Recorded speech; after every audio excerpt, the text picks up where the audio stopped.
लोगों ने गुजरात की बीजेपी सरकार की तानाशाही का जीता जागता उदाहरण देख लिया। आज सुबह 11 बजे मुझे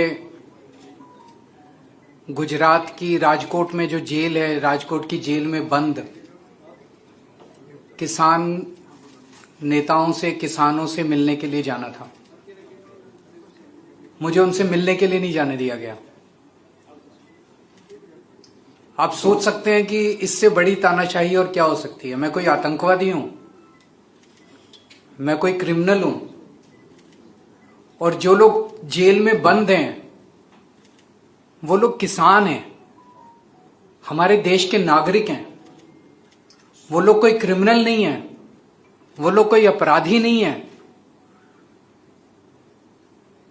मैंने कल अप्लाई किया था जेल में मिलने के लिए, लेकिन आज मुझे सुबह सुबह मैसेज आया कि आपको उनसे मिलने की इजाजत नहीं है। मैं सोच रहा था, अंग्रेजों ने जब भगत सिंह को गिरफ्तार किया था, भगत सिंह को भी उसके साथियों से जेल में मिलने की इजाजत मिला करती थी। भगत सिंह को भी, उनके साथियों को भी कभी भगत सिंह से मिलने से रोका नहीं गया। क्या इसी के लिए हमारे स्वतंत्रता सेनानियों ने लड़ाई लड़ी थी आजादी की कि एक दिन ऐसी सरकार आएगी जो कि अंग्रेजों से भी ज्यादा बदतर होगी, अंग्रेजों से भी ज्यादा क्रूर होगी, अंग्रेजों से भी ज्यादा अत्याचारी होगी। મિત્રો, તમે આ ખાલિસ્તાની આતંકવાદી પ્રેમી આ અરવિંદ કેજરીવાલનો વિડીયો સાંભળ્યો ને? આ મહાઠગ કાચીડાની જેમ રંગ બદલનારો અરવિંદ કેજરીવાલ ગુજરાતમાં આવીને તાનાશાહીની વાત કરી રહ્યો છે। દિલ્હીની જનતાને 10 વર્ષ સુધી આયુષ્યમાન કાર્ડનો લાભ ના દેનારો અરવિંદ કેજરીવાલ, દિલ્હીની જનતાને મફત વીજળીના નામ ઉપર પાણીના બિલો ભરતા કરી દેનારો આ કેજરીવાલ, દિલ્હીમાં દારૂની એક બોટલ ફ્રી આપીને દિલ્હીવાસીઓને વધારે દારૂના રવાડે ચડાવનારો આ કેજરીવાલ, દિલ્હીની અંદર દારૂનું કરોડો રૂપિયાનું કૌભાંડ કરનારો, દિલ્હીની અંદર ડીટીસી 200 કરોડો રૂપિયાનું કૌભાંડ કરનારો, દિલ્હીની અંદર મોહલ્લા ક્લિનિકના નામે કરોડો રૂપિયાનું કૌભાંડ કરીને પોતાની જેબ ભરનારો અરવિંદ કેજરીવાલ, દિલ્હીની જનતાના પૈસે કરોડો રૂપિયાનો શીશ મહેલ બનાવનારો આ અરવિંદ કેજરીવાલ ગુજરાતમાં આવીને આવી ભાકા ફોજદારી કરી રહ્યો છે। અને પાછા આ અરવિંદ કેજરીવાલે પાળેલા ટોમેડાઓ સર્જી કરીને આ મૂર્ખાની વાતો ઉપર તાળીઓ પણ પાડી રહ્યા છે। આ અરવિંદ કેજરીવાલ પાછો એવું કહી રહ્યો છે કે મારે રાજકોટની અંદર, રાજકોટની જેલમાં ખેડૂત નેતાઓ અને ખેડૂતોને મળવા માટે જવાનું હતું, મને ના જવા દેવામાં આવ્યો।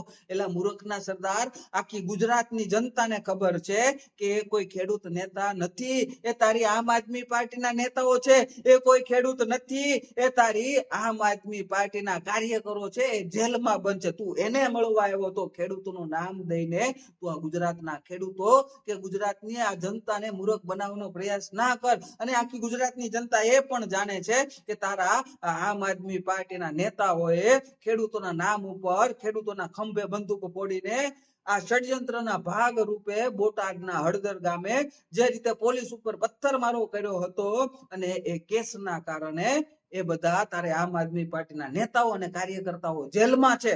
અને જે નિર્દોષ ખેડૂતો હતા એને પોલીસે તે દિવસે રાત્રે જ અને બીજા દિવસે વહેલી સવારે જ છોડી દીધા હતા। અને જે પણ પકડાણા છે તારા આમ આદમી પાર્ટીના કાર્યકર્તાઓ અને નેતાઓ છે। અને પાછો અરવિંદ કેજરીવાલ ખેડૂતોની વાત કરે છે।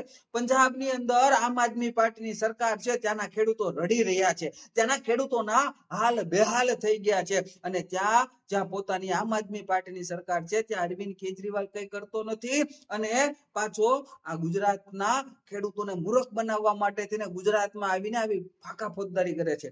ગુજરાતના ખેડૂતોને વિનંતી કરું છું કે એકવાર પંજાબના ખેડૂતોના હાલ બેહાલ જોઈ લેજો, અને પછી આ કાચીડાની જેમ રંગ બદલનારા અરવિંદ કેજરીવાલનો વિશ્વાસ કરજો। હું તમને 100% ગેરંટી આપું છું, તમે પંજાબના ખેડૂતોની હાલત જોઈ લેશો એટલે ગોપાલ ઇટાલિયાની જેમ તમે અરવિંદ કેજરીવાલને પણ જૂતા મારશો। અને પાછો આ મૂર્ખનો સરદાર અરવિંદ કેજરીવાલ એવું કહી રહ્યો છે કે હું આતંકવાદી થોડું છું, હું ક્રિમિનલ થોડી છું. એલા ભાઈ, તું તો આતંકવાદી કરતા પણ વિશેષ છો. તારા કાંડ આતંકવાદી કરતા પણ ખરાબ છે. કારણ કે તું ખાલિસ્તાની આતંકવાદીઓ પાસેથી ફંડ લઈને એ ફંડ તું આવી રીતે ચૂંટણીઓ જીતવામાં વાપરે છો. આ હું નથી કહી રહ્યો, આ ઓન રેકોર્ડ છે. તારા ખાલિસ્તાની આતંકવાદીઓ સાથે અમેરિકાની અંદર મીટિંગ કરતા ફોટાઓ પણ વાયરલ છે. ખાલિસ્તાની આતંકવાદીઓનો વડો જાહેરમાં વિડીયો બનાવીને કહી રહ્યો છે કે અરવિંદ કેજરીવાલ 130 કરોડ રૂપિયા મારી પાસેથી ફંડ લઈ ગયો. આ તું અરવિંદ કેજરીવાલ, આ તું પોતે છો.